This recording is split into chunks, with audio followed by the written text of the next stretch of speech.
Hello and welcome to Options Guide TV. My name is Brian Overby. I am the author of the Options Playbook, and I will be your host here for about the next 25 minutes here on Options Guide TV.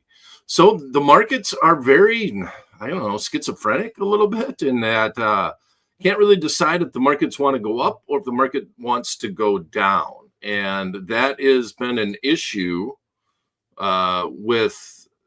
with the markets in general. Now, one of the things that we saw happen this week is that we saw the 10-year yield actually push up the 5% range, and that really kind of spooked the markets. And that was based off of some Fed comments, some data that we had in the marketplace. And I think that's where the markets are struggling the most. We're seeing the Russell 2000 index actually get beat up a little bit today, along with a lot of the other indexes. And one of the trades that I'm looking to do, and I think I'll probably put it on Friday, is we're going to look at maybe doing a long straddle once again in the Russell 2000 index. But to start with, for some reason, my computer just froze, pulling up my, there we go. Good deal. Saved by the bell. Okay. So we're going to look at the Russell 2000 index to start with, because I want to set up this trade. So let's run to the Tradier Pro software, and let's look at the IWM, which is the ETF that tracks the Russell 2000 index. And I want to highlight in here, if we zoom in, as you see this range. Well, actually, let's not zoom in. Let's go 800 days so we get a little bit better on the moving averages. And what you see is, once again, we've had in the Russell 2000 index, we did a lot of long straddles at the bottoms and at the tops of these channels. I shouldn't say a lot. We did a few. We did three of them inside Options Guide TV. And then we finally got the breakout. And now we the Russell is not an index that usually has a nice channel or a nice pattern. It's a little bit more all over the place, if you will. But if what I see here, then this was basically after the election, this was the euphoria of the election. We ran all the way up to the 244 range. And now we've came back down into this congested area once again. So if you look at this goes all the way back, this low level, right where it hit right on the 50-day moving or the 200-day moving average. We came down and we bumped on that line. Here, right here, we have the 20-day moving average showing what's going on more recently. But it was interesting to see that the market came down, bumped off of that range. It's now sitting right in this little channel of congestion. And it's just, to me, the IWM is deciding that it's going to do something. And it doesn't quite know if it wants to go back down to this range or if it wants to jump back up to the high range. Now, on the low end, is all the way down around the 210 level. And we can go out about 30 days in time. We can go out about 30 days in time and pay around $10 for a long at the money straddle. So we get 30 days. So vol in the Russell right now is right around 20% implied volatility. It's actually not in a bad range considering what has been happening in the marketplace. And yeah, I think it's time to do a long straddle again, because I think it's going back to test down around the 208 level, back through this area of congestion, or it might run all the way back up to the 240 level. And we're going to get a lot of news after the inauguration, which is on the 20th. Stuff is going to get real. Right now, everything is just anticipating all the changes that may be made with the Republicans' sweep across the board as far as the elections are concerned. But they're thinking that policies will change, but we're also having issues with just trying to get a budget put together. So there's just a lot of news in the marketplace, and a lot of things are going to start happening, not instantly, but there will be tidbits of news that will start coming out. And I do think that the Russell, I don't know what directions it's going. For the markets in general, it's better if the Russell 2000, the small caps, are leading the way. If we could get a bounce back up to the highs, recent highs, I should say, of 243, 244, 245, means the small cap companies are doing well, and that's usually good for the economy. But in this instance, I do think we're either going down to this level in the short term over the next month, or we're going back up to the 245 level. So there's not that often that I like to do long straddles, and this is going to be one of those chances. So I'm going to let it ride. We're down about 2%. Oh, now we've actually bounced back up. Okay, so now we're down to almost flat on the market. So I'm going to let it ride going into the weekend, going into Friday. I think I'm going to put the trade on Friday. We're going to get a little bit closer to the event, I guess. The inauguration never, in my mind, is considered a huge news event. Everybody knows that it's happening and that they're having a changing of the guard. But I want to be a little bit closer to that date because, as I just mentioned, and I don't need to reiterate it again, is I think stuff was going to get real. So Friday is a good day to do a long straddle on an indexes, mainly because Monday has a tendency to be a volatile day. You get all the news from the weekend. And as we've seen before, if there are any major black swan events, they usually occur on a Monday. Not saying that that's going to happen this Monday, but makes sense to me to put the straddle on Friday. And when we come back, that's going to be the trade that we're going to do. Now, the other issue with interest rates are financials.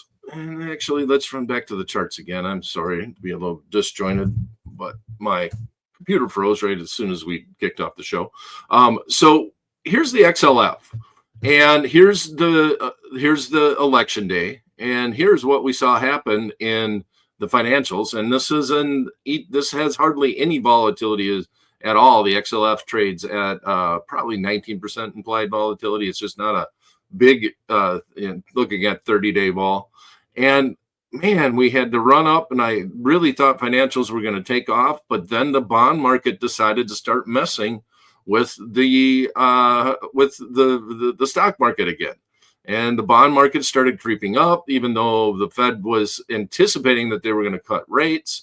And boom, we saw, because of the raise in interest rates of the 10-year, of the longer term yields, the 30-year in general, is probably a better case scenario. And you see the markets just came right back down. All right. So that is the general marketplace, the XLF. Now, if we look at Goldman Sachs and some of the deal makers in the marketplace, we have that same type of volatility. But now, the biggest thing about Goldman Sachs, and another one is JP Morgan, JPM, is they're kind of banking on the fact that deals can be made. Goldman Sachs, a big investment banker, JP Morgan also in that space. So we're having changes of the guard as far as banking regulation. Feel like the feeling behind this is that the markets will open up. They'll get more deals done. This will be good for these type of banks in this space. So I recently did a trade on Goldman Sachs going into earnings, and we did get a fairly decent move up in Goldman Sachs. Let's go back to it.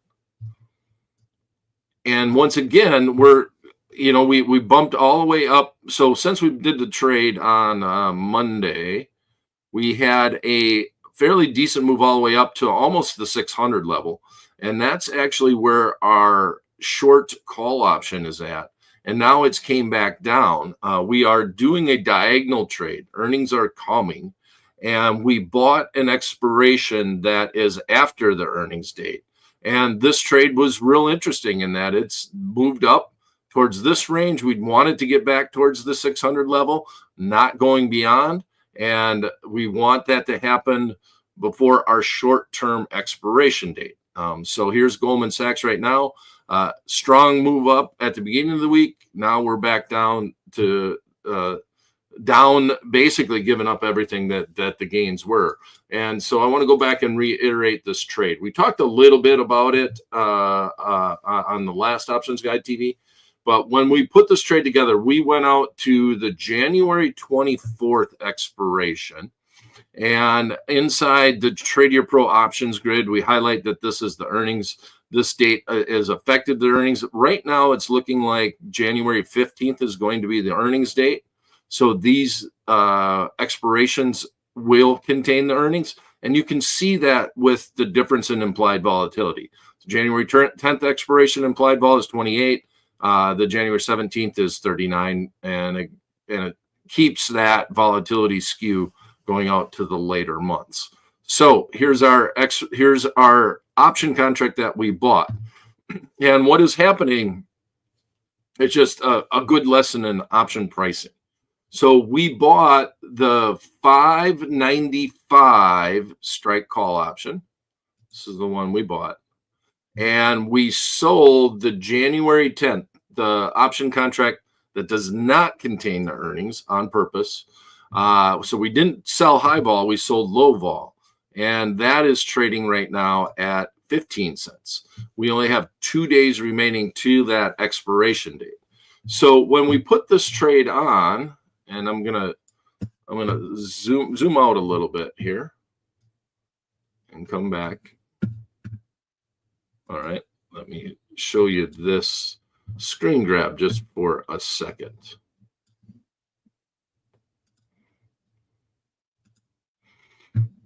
Okay, let's go back, and now this is the screen grab from the show where we put the trade together. And there we go. And you see that the trade that we put on was $7.62. The market hasn't really gone anywhere at all. We did have the market run up, and I showed you that it almost hit our short strike. So we were nervous for a second because you don't really want it to go beyond our short strike in our diagonal spread. But it wasn't really a risk. There was no reason to roll the option contract or be extremely concerned about it. But now the market has came back, and it's now trading basically right where it was. So when we put this on, it's a little bit higher, I think. Yeah, almost. Actually, we're a little bit lower. Okay, so when we put this trade on, it was 578, and I'm highlighting this. Remember, this is the screen grab of the show. 578.17. Market is 574.54. So the market has actually gone down. We paid $7.62 for this trade when we put the trade on, and now I'm going to remove it. Okay, well, I guess I'll just do this just in case I got to pull it back up again. And now it's trading for $8.61. So why did that happen?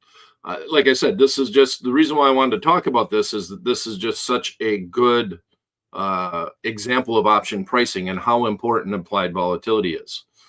We wanted the market to go up. We want it to go beyond the 595 level and all the way up to the 600 level. Pause for a little bit, let this option contract expire, and then continue on up.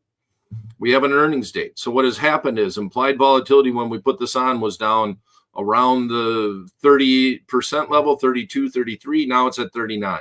So implied volatility has increased in this, and that offset of implied volatility has helped the 595 option more so than the pain of the market actually going down below where the stock was when we first put it on.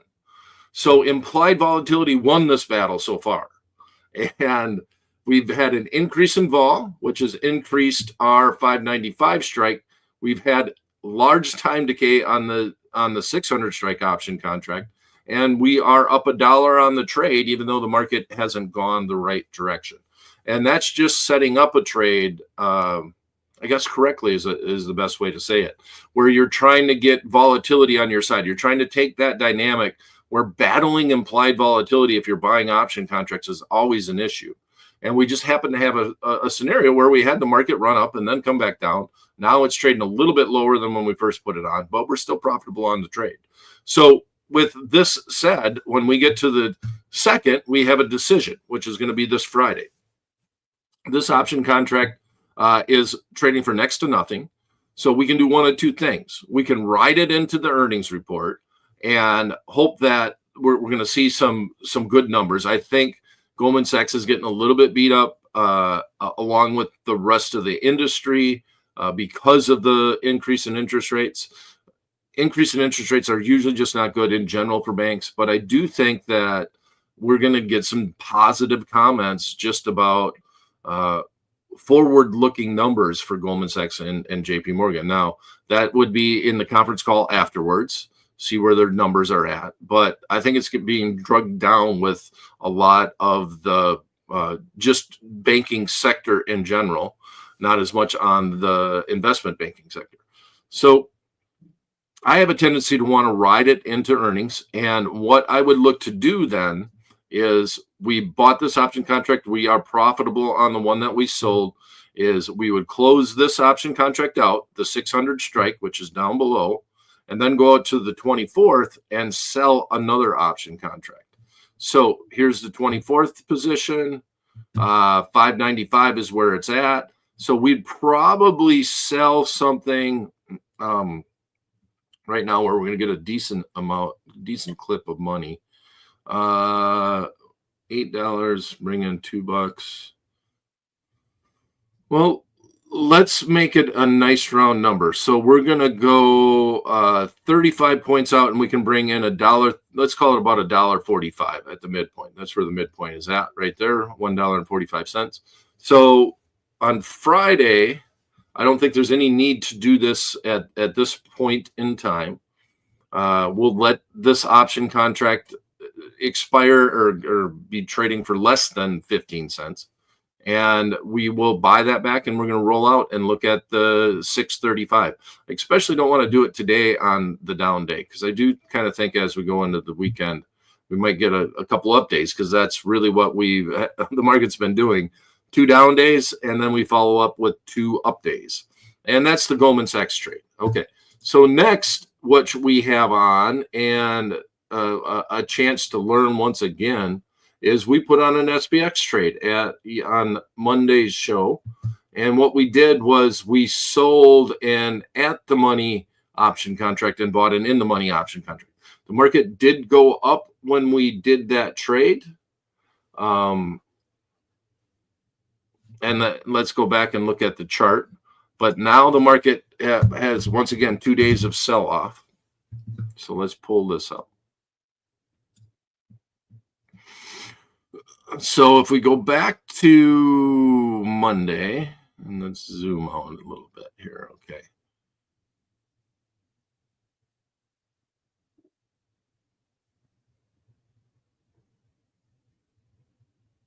$1.7. We were talking about on the 5th.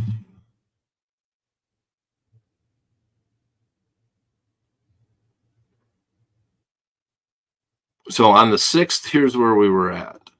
And so this is the high, low, and close. We were at around 595. We went up to about 610. We are now came back down, and we are now we traded at 598. We're all the way down to 5905. All right, so we probably needed to adjust somewhere in this range, right around the 5950 range, and now we're down to 5908.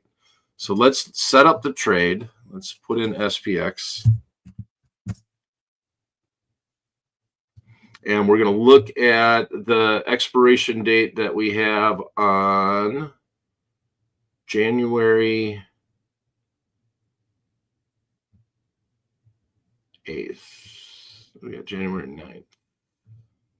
Okay, it's January 10th expiration.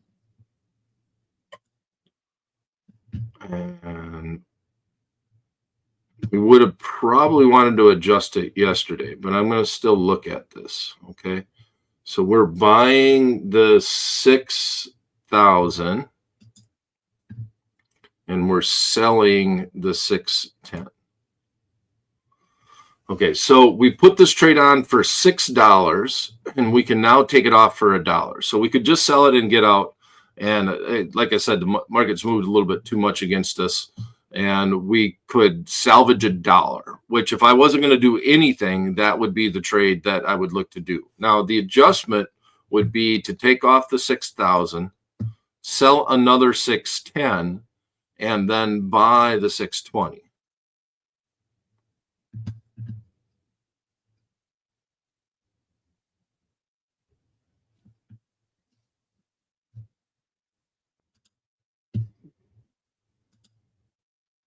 And bring in 70 cents. Okay. So if we do this trade, if we sold the long spread, we just closed out the long spread, we would bring in $1. If we adjust the trade, we bring in 70 cents. So the difference here is 30 cents. You do the adjustment, you bring in 70 cents, and you still have a chance that the market could come back and land close to the 610 level, giving yourself a little bit more upside. Or you could just sell it and get out for $1. And that's, I guess, my reason or rationale for doing this is you put a trade on for $6, got away from us, but our adjustment normally would be if this spread was trading for somewhere around $3. The market did not cooperate. It moved way too much over the last 2 days. But here would be the adjustment, and that would be the standard adjustment. And if we would have had an Options Guy TV yesterday, when the market was trading around 59.50, we would have made the adjustment at that point in time. Now it's gotten a little bit away from us, but I still would rather do this trade than just selling it and get out. In other words, I would rather do the 70 cents and then have this following position on where we're buying the 600. We're going to sell. We would have 2 short option contracts in the middle, and we would have this butterfly on, and that's our chip in our chair. This would be the way that we would like this trade to work out. We could even adjust this bottom side and probably bring in, but then we're going to add a requirement to it. I don't think I want to do that. In other words, I don't want to make it a skip strike. Difference between the 620 and the 630 is about 45 cents. So you bring in an extra 45 cents and you'd have to add $1,000 requirement. So I guess that would be up to you. That's not a bad number. 620, that becomes the 630. Yeah, and we slide that down, then that becomes a skip strike butterfly. Right now you can do that for a net credit of 20 cents, but let's get rid of this, make that 1, and get rid of the 600. Yeah, now you're bringing in a 110 net credit. It might be worth doing, but you have to bring in $1,000 requirement in order to do that. So you would get about 40 cents more, but you have, for 40 cents, you have added $1,000 worth of risk, and we've seen how volatile the markets can be. We also see the VIX index up around the 18 level or so. And yeah, I want to do another VIX trade going into the inauguration. And I will do, whenever I do the VIX trades, I'm also doing them usually on my own account overall. All right. If you have any questions, please do put them in the chat box. All right. Here's Anthony. Okay. I did the SPX adjustment yesterday. Okay. So Anthony did do what is normal, what our SPX adjustment, and he did it for a 240 net credit. Turn the vertical into a butterfly. All right, Anthony, let's just hope that so now Anthony did do the trade yesterday, and that's what the comment is in the chat box. And he did it when it was at 240, which isn't a bad price. I said somewhere between $3, around $3. So that was a solid adjustment. So at least we saved ourselves on it. And now we got a chip in a chair. We need the stock to start coming back this direction and land around the 610 level. It doesn't look good right now, but like I said, VIX is up around 18. Volatility is happening. We have a tendency to have a couple of down days and a couple of up days. So there's some news events that there's always economic news events, and hopefully we'll get an update and we'll get up towards that 6,000 level. So all Anthony really what Anthony would like to have happen is somewhere between 6,000 and 610. That would be a really nice place for this to land. And even if it starts going up that direction, maybe you could sell it out for $1 or $2. If we start getting up towards the 590, 595, it all depends on the timing. If it happens on Thursday, it's going to be worth something. It happens on Friday, it'll be a little bit more of a crapshoot as to what you might be able to get out on that position on. All right. Thank you, Anthony, for the comment. I do. Oh, yeah, that's right. The markets are closed tomorrow for Carter. Yeah. May he rest in peace. But the markets will be closed tomorrow. So that is the truth, for lack of a better way of saying it. So we don't have an adjustment for tomorrow. So we're doing it on Friday. So very, very smart move changing that, turning that trade in. Thanks, Anthony. All right, everyone. Any other questions that we have? And if not, okay, so here's the agenda. I like the Goldman Sachs trade a lot. I do think that we might get a little bit of a bounce in Goldman Sachs after their earnings report. So I am going to roll the Goldman Sachs trade on Friday into a vertical call spread that will contain that earnings report. Next off, I'm going to look on Friday to do an IWM long straddle, and we're going to look to ride that for at least 30 days. If I can get 40 days in, I don't want to spend much more than $1,000 on that trade. Right now, I looked at it yesterday. It was trading for about $11. Markets are down a little bit today, but just expect news items to rock the market after the inauguration. That's really what I'm looking for. And that's always been my outlook with long straddles. You don't want to do them around known events. You don't want to do it around an earnings event. In theory, in my mind, I don't want to, because the marketplace knows it's there and you're going to have to pay for it. What I want to do, especially in the small caps, there's going to be a lot of things that are happening with interest rates. If we see the yields come off a little bit, because the Fed decides that they want to increase rates a little bit more. Stuff happens in the Fed. There's a lot that's going on. So news events are going to happen after the inauguration is done and the passing of the guard happens. Implied volatility in IWM is trading around 21%. Let's go look at that, actually. In the lower end of the range. Come on. Yeah. So this is short term. So this is around 20% here, 21, 22. We're looking to go out to about we're going to go out about 30 days. And we're seeing that vol at about 22% today on a down day. And that's fair. I mean, look at the historical volatility is around 21%. I don't mind paying that. I think it's a little bit low considering what's going to happen here over the next 30 days. And that's my sell on why I want to do a long straddle in my account on Friday going into the weekend. Thanks for stopping in. Any other questions? Nope. And Anthony, thank you so much for your comments and sharing your trade. And I appreciate that. And we'll see you this Friday. And may President Carter, may rest in peace. God bless. And I think it's an awesome tradition that we close the markets when something like this happens. So I'll talk to you Friday for the next edition of Options Guy TV. Thanks for stopping in.